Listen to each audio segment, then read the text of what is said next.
Mummy जी। हाँ बेटा जी, बोलो क्या बात है। मम्मी जी, मैं ना आप लोगों के साथ रह रह के परेशान हो गई हूँ। अब मुझे अलग रहना है। क्यों बेटा, कुछ हुआ है क्या? या फिर किसी ने कुछ बोल दिया तुम्हें? या फिर तुम्हारे ससुर ने या जेठ ने हाथ उठाया है तुम पे? हाँ? नहीं तो वो क्यों उठाएंगे मेरे पे हाथ? अच्छा, तो फिर ननद ने या सास ने, यानी कि मैंने कोई ताना मार दिया क्या? नहीं तो। अरे तो बेटा, सब कुछ सही होते हुए ये अलग होने की कहां से जची? मम्मी जी, ये बात तो इसलिए जची क्योंकि इस घर में मैं और मेरे पति, हम तो दो हैं। हाँ तो क्या मम्मी जी, हम दो हैं और हम लोगों को छोड़ के आप लोग हो 4, तो कुल मिला के 6 लोग हुए। उसमें से काम करना पड़ता है मुझे अकेली को। अच्छा, तो ये बात है। यदि काम 2-3 महीने का हो तो चल भी जाए, लेकिन उम्र भर ये तो मुझसे नहीं होगा, क्योंकि आगे तो मेरा भी परिवार बढ़ेगा। मुझे भी तो आगे का सोचना पड़ेगा ना मम्मी जी। अरे तो बेटा जी, इसमें अलग होने वाली कौन सी बात है? कोई नहीं, काम वाली बाई रख लेंगे, तेरी काम में थोड़ी मदद हो जाएगी। हाँ? खाली काम की ही बात नहीं है मम्मी जी, और भी घर में 70 काम होते हैं जो कि जॉइंट फैमिली में रह के संभव नहीं है। जैसे कि बहू, जैसे कि मम्मी जी, कहीं आना जाना, घूमना फिरना आदि, जो कि तुम लोगों के साथ रहूंगी तो पूरे नहीं होंगे, और फिर बाद में बच्चे हो जाएंगे तो हमारे शौक पूरे नहीं होंगे। तो अब आप ही बताओ ना, हमारे शौक कब पूरे होंगे मम्मी जी? बस इसीलिए मैं बोल रही हूँ कि अलग होना ही ठीक रहेगा मम्मी जी। देख बहू, जब मैं भगवान को प्यारी हो जाऊँ ना, उसके बाद हो जाना तो अलग। उससे पहले मेरे ऊपर ये पहाड़ मत तोड़ दो। देखो मम्मी जी, आप मुझे ये इमोशनल ब्लैकमेल मत करो। आपके इस बातों में मैं नहीं आने वाली। आप मुझे अलग कर रहे हो या फिर मैं बुलाऊं मेरे पापा को? अरे ये कौन सी धमकी है बेटा? ये धमकी नहीं है मम्मी जी, ये तो धमाका है, धमाका। यदि आप लोग मुझे अलग नहीं करोगे तो मैं अपने बाप को बुलाऊंगी। देख बहू, अलग तो मैं तुझे नहीं करूंगी, किसी भी हालत में तुम्हें मैं अलग नहीं करूंगी। भले ही तू चाहे तो फोन करके अपने पापा को बुला ले, लेकिन मैं तुम्हें अलग नहीं करूंगी। हाँ? अरे मम्मी जी, आप जानते नहीं मेरे पापा को, वो मेरे ऊपर जान मारते हैं, इतना प्यार करते हैं मुझसे। यदि वो यहाँ आ गए ना तो रॉकेट उड़ा देंगे, रॉकेट। अरे बहू, बुला ले अपने पापा को, ऐसे रॉकेट तो हम लोग हाथ में फोड़ते हैं दिवाली पे। तो ठीक है मम्मी जी, अभी बुलाती हूँ मैं अपने पापा को। फिर मत बोलना कि घर के मैटर में अपने बाप को क्यों लेके आई। अरे बहू, मैं नहीं लेके आ रही इस मैटर में तुम्हारे पापा को बीच में, लेके तो तुम आ रही हो। लेके तो आना ही पड़ेगा मम्मी जी, आप मेरी बात ही कहाँ मान रहे हो? हाँ तो बुला लेना, तुझे मना किसने किया है? मैं तो बिल्कुल भी नहीं मानूंगी तेरी बात। हेलो पापा, आप जल्दी से मेरे ससुराल आओ। हाँ? क्यों, क्या हो गया बेटा? बस आ रहा हूँ मैं तेरे ससुराल, तू रो मत, तू चाय बना के रख बेटा, आया मैं भी। पापा, यहाँ पे चाय नहीं, मेरी जिंदगी दाव पे लगी है, आप जल्दी से आओ। पापा, हे भगवान, ये बाप है या कुछ और? ये दगा तो नहीं? बेटी ने फोन किया नहीं कि बाप दौड़ा दौड़ा चला आया बेटी के ससुराल? इतनी जल्दी आया है दौड़ के, जैसे कि यहाँ आने के लिए तैयार ही बैठा था। हाँ बोल बेटा, तुझे किसने परेशान किया? उन सब की मैं ऐसी की तैसी कर दूंगा अभी। नमस्ते समधी जी। नमस्ते वमस्ते गया भाड़ में। अब बताओ, किसने मेरी बेटी को क्या बोला? किसने परेशान किया मेरी बेटी को? हाँ? क्या आप लोगों को पता नहीं है, मैं अपनी बेटी को चीटी के बराबर भी दुख में नहीं देख सकता। बोल बेटा, तुझे किसने क्या बोला? देखा मम्मी जी मेरे पापा को, मैंने बोला था ना मेरे पापा रॉकेट है, रॉकेट। आप बोल रहे थे ना मम्मी जी कि ऐसे रॉकेट तो हम लोग बहुत छोड़ते हैं दिवाली के ऊपर। अब आप बताओ मम्मी जी, आप बताओगे या फिर मैं बताऊं? हाँ हाँ समधन जी, बताओ बताओ, सुबह सुबह मेरी बेटी को रुलाने में किसका हाथ है? हाथ तो किसी का भी नहीं है समधी जी, है तो जुबान, वो भी आपकी बेटी की, जिद लेके बैठी है। मतलब क्या है आपका? मतलब तो ये है कि आप खुद देखो आपकी बेटी ने क्या डिमांड करके रखी है और क्यों करी।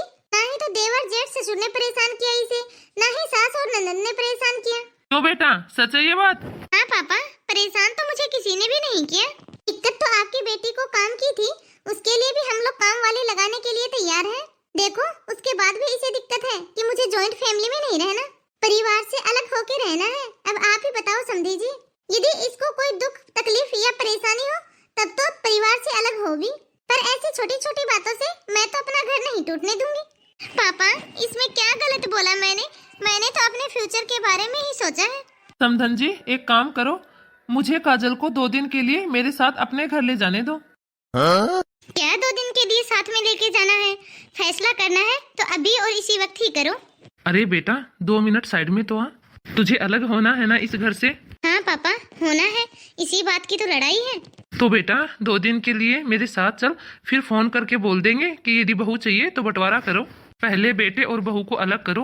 अरे वाह पापा, ये तो बहुत ही अच्छा आइडिया लेके आए हो आप। तो फिर हमने भी तो पुराना घी खाया है, पुराने आइडियाज तो बहुत हैं हमारे पास। चल आजा बेटा, करते हैं तेरी सास से बात।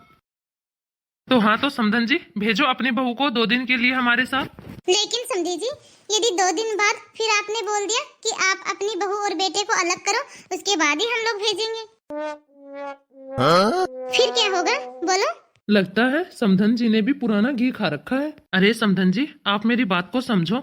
यदि आपको अपना परिवार एक साथ रखना है, अपने परिवार को जोड़ के रखना है, तो काजल को 2 दिन के लिए मेरे साथ भेजो। मेरी गारंटी है समधन जी, एकदम सीधी करके भेजूंगा इसको। ये पक्की बात है या फिर झूठ बोल रहे हो? ये तो 100 आना पक्की बात है समधन जी, विश्वास रखो। तो ठीक है समधी जी, यदि घर बिगड़ा तो आपकी बेटी का बिगड़ेगा, देख लेना। तो ठीक है बहू, चली जा 2 दिन के लिए अपने मायके। अरे पापा, ऐसा कौन सा टोटका कर दिया आपने मेरी सास के ऊपर जो कि 2 मिनट में ही मान गई? अरे बेटा पुराना टोटका है, तू नहीं समझेगी। तो ठीक है समधन जी, धन्यवाद, चलते हैं। ठीक है समधी जी। अब पापा 2 दिन तक मैं आराम करूंगी और 2 दिन बाद फोन करके बोल देना मेरे ससुराल में कि आप यदि मेरी बेटी को अलग करोगे तो ही अपनी बेटी को भेजूंगा, वरना मैं तो अपनी बेटी को नहीं भेज रहा। मैं तो 2 दिन बाद फोन कर दूंगा बेटा, लेकिन क्या तू 2 दिन रुक जाएगी मेरे पास? मतलब क्या है पापा आपका? मतलब ये बेटा कि मेरे फोन करने के बाद तू तो बोल देगी कि मुझे तो मेरे ससुराल की याद आ रही है, मैं तो जाऊंगी फिर। अरे नहीं पापा, अब की बार मैं अपने फैसले पे एकदम अटल हूँ। फिर तो ठीक है। बाकी बेटा एक बात कहूँ? हाँ पापा कहो। कि बेटा तू मान या ना मान, लेकिन तेरा ये फैसला एकदम गलत है, ये परिवार से अलग होने का। बाद में तू ही पछताएगी, अलग होने से बेटा तेरा ही घाटा है। ये कौन सी बात हुई पापा? आप मेरे ससुराल में तो बोल रहे थे कि मैं अपनी बेटी को 2 दिन के लिए लेके जाऊंगा और 2 दिन बाद फोन करके बोल दूंगा कि आप मेरी बेटी को अलग करोगे तो ही भेजूंगा। अब आप ये क्या बोल रहे हो पापा? अरे बेटा मैं एक बाप हूँ ना, जैसा तू बोलेगी वैसा तो करना ही पड़ेगा मुझे।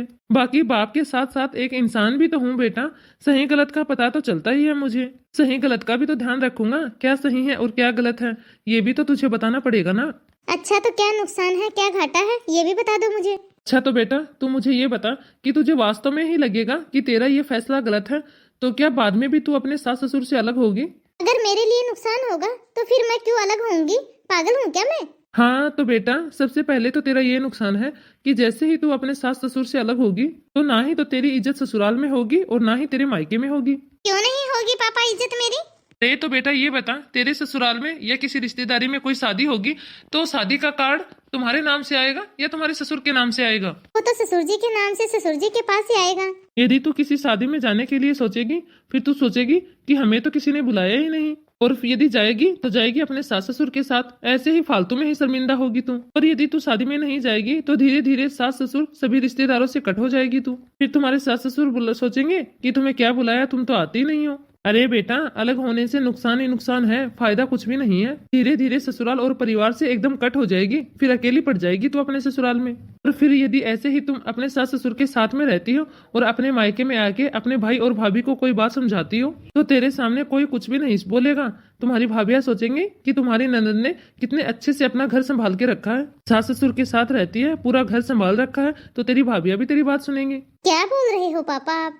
हाँ बेटा, यदि तू ससुराल में सबसे बना के रखेगी तभी मायके में भी इज्जत रहती है, वरना आजकल तो भाभियां मुंह पे ही बोल देती है कि ननद भाई साहब पहले अपना घर तो संभालो। कुल मिला के मेरी बात का तो बेटा यही है कि तुम्हारा सास ससुर के साथ रहने में ही नुकसान भी है और फायदा भी है, बाकी तो बेटा आगे तेरी मर्जी है। पापा मैं एक बात बोलूं, जैसे लहसुन का, मिर्च का, कैरी का, सबका जैसे अलग अलग अचार होता है ना, वैसे ही हर इंसान के अलग अलग विचार होते हैं।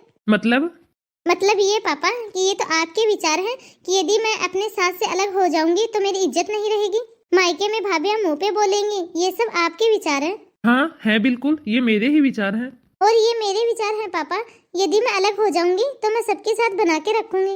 अलग होने का ये मतलब थोड़ी ना है कि मैं रिश्तों से ही अलग हो जाऊंगी, सबसे अच्छे से बना के रखूंगी, फिर कैसे ससुराल में सब लोग मुझे कट कर देंगे? फिर कैसे भाभी मुझे मुंह पे बोल देगी? अब पापा बात यहाँ पे अटक गई कि किसके विचार सही हैं, आपके या फिर मेरे? अच्छा, तो अब तुम मुझे ये बता कि मैं तुम्हारा क्या लगता हूँ?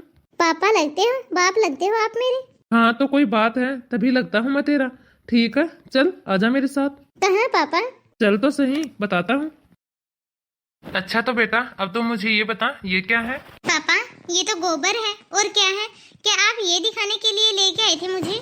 हाँ बेटा, ये गोबर तो है, लेकिन इसको चूल्हे के पास रख दे और पूजा पाठ में रख दे तो इसे क्या कहेंगे? गोबर के थेपले, मतलब कि थेपले कहेंगे इसे। और यदि इसको खेत में रख दे या खेत में डाल दे तो क्या कहेंगे इसको? हाँ, खाद कहेंगे इसे। और अभी फिलहाल है क्या ये? गोबर। क्यों? क्यों क्या? गोबर है तो गोबर ही कहेंगे ना। ना, तो फिर? फिलहाल बेटा ये अकेला है तो इसलिए ये गोबर है। मतलब बेटा, पूजा पाठ में या चूल्हे के पास है तो ये थेपला है, कंठा है, कई नाम होते हैं बेटा इसके। यदि ये खेत खलियान या पौधों के बीच में है तो इसको खाद कहेंगे, और यदि अकेला है तो गोबर।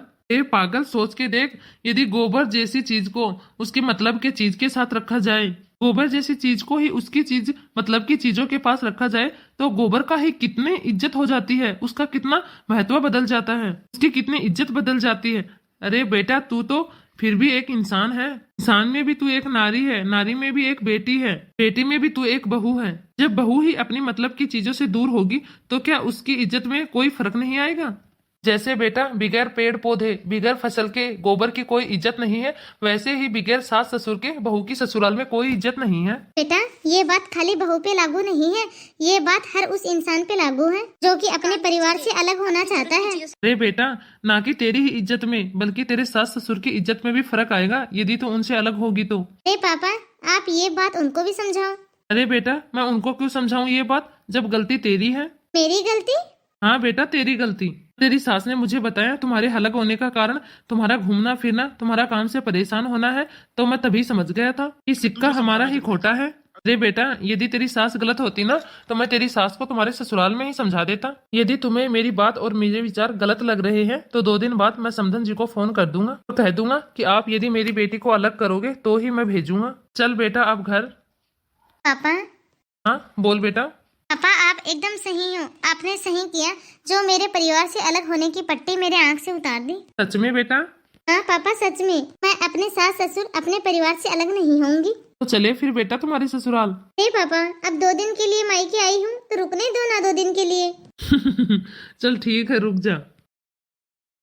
तो नमस्ते दोस्तों, मेरा तो आप सभी से बस यही कहना है कि जब तक अंगूर गुच्छे में रहता है तब तक वो ताजा रहता है। जैसे ही अंगूर गुच्छे से अलग हो जाते हैं तो फिर वो खराब होने लगते हैं, मुरझाने लग जाते हैं। ऐसे ही एक परिवार ससुराल ऐसे ही होता है। यदि तुम लोग एक साथ रहोगे, परिवार के साथ रहोगे तो अच्छे से रहोगे, तुम्हारा मोल भाव बहुत होगा। और जैसे ही तुम परिवार से अलग होगे तुम्हारे भाव घट जाएंगे, जैसे टूटे हुए अंगूर के भाव घटते हैं। यदि आप सभी को हमारी यह कहानी जरा से भी अच्छी लगी हो तो शेयर करना मत भूलना, और इस वीडियो के लिए एक लाइक जरूर कर देना, और प्यारा सा कमेंट करके हमें जरूर बताना कि आप सभी को यह वीडियो कैसी लगी।